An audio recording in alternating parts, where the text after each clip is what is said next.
ఎంతవరకు దేవుడు విడిచిపెట్టలే. మరి అది మిగిలిందా, నిలబడిందా అని మీరు ఆలోచించండి.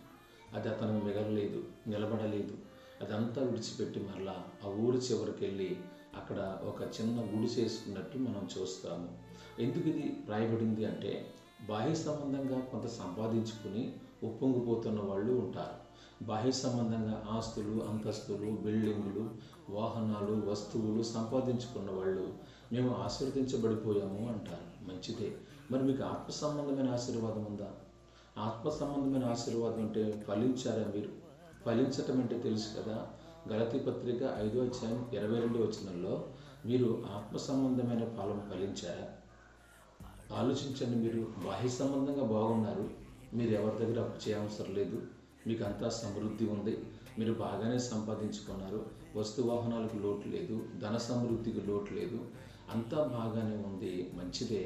కానీ మరి మీరు దేవుని సముఖమందు ఆలోచిస్తే మరి మీరు ఫలించారా? ఫలించటం అంటే తెలుసు కదా. ఆత్మ ఉందా మీలో? ఆత్మ పొందుకున్నారా? ఆత్మఫలం ఫలించారా? ఆత్మఫలంలో ఉన్నటువంటి ఆ 9 లక్షణాలు మీలో ఉన్నాయా? మరి ఎప్పుడన్నా మీరు ఆలోచించారా? ఎంతసేపు బాహ్య సంబంధమైన ప్రార్థన అవసరతలే. అయ్యా పెళ్ళి కావాలి, మాకు ఉద్యోగం కావాలి, మాకు వ్యాపారం కావాలి, మాకు ఆస్తులు కావాలి అని బాహ్య సంబంధమైన ప్రార్థన రిక్వెస్ట్లే తప్ప, అయ్యా నేను ఆత్మ సంబంధంగా ఇంకా ఫలించలేదు, పరిశుద్ధాత్మను పొందుకుని ఇంకా ప్రభువులో నేను ఇంకా సరిగా నడవలేకపోతున్నాను, నా కొరకు ప్రార్థించండి అయ్యా అని అడిగేటటువంటి సోదరులు ఎంతమంది ఉంటారు? ఈరోజు ఆలోచించాలని మనం చేస్తున్నాను.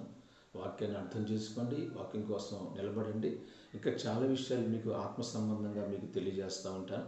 ఈరోజు మన అంశం ఏంటంటే, ఆత్మ సంబంధమైన ఆశీర్వాదం ఉందా, లేక బాహ్య సంబంధమైన ఆశీర్వాదాన్ని సంపాదించుకుని సరిపెట్టుకుంటున్నారా? బాహ్య సంబంధంగా నీకు ఇల్లు ఇచ్చిన దేవుడే కావచ్చు, నీకున్న ఆస్తులు అంతస్తులు దేవుడే ఇవ్వచ్చు. మరి ఒక రోజు ఇసాకు వలె నువ్వు మరి లోకస్తులు నీ మీద మత్సరపడి, నీ మీద అసూయపడి ఒకవేళ గెంటేస్తే వెళ్ళిపోవాలి కదా. కాబట్టి దాన్ని బట్టి అతిశయించకు, దాన్ని గొప్పగా సాక్ష్యం చెప్పొద్దు. కానీ నీవు ఎంతవరకు ఫలించావు, ఎంతవరకు ఆత్మ సంబంధంగా అభివృద్ధి చెందావు, ఎంతవరకు ఆత్మ సంబంధంగా విస్తరించావు, ఎంతవరకు ఆత్మ సంబంధమైన జనాంగాన్ని నింపుతున్నావు, ఎంతవరకు ఈ ప్రకృతిని వశం చేసుకున్నావు. ఈ ప్రకృతిని లోపరుచుకున్నావా? ప్రకృతిని మాట వింటుందా? ఆచారాలకే భయపడతావు, మూఢనమ్మకాలకే భయపడతావు, ఈ లోక పద్ధతులకే భయపడతావు. నువ్వు ఇంకా ప్రకృతిని లోపరుచుకుంటావు. ఈ ప్రకృతిని లోపరుచుకున్నవాడు ఆశీర్వదించబడిన వాడు.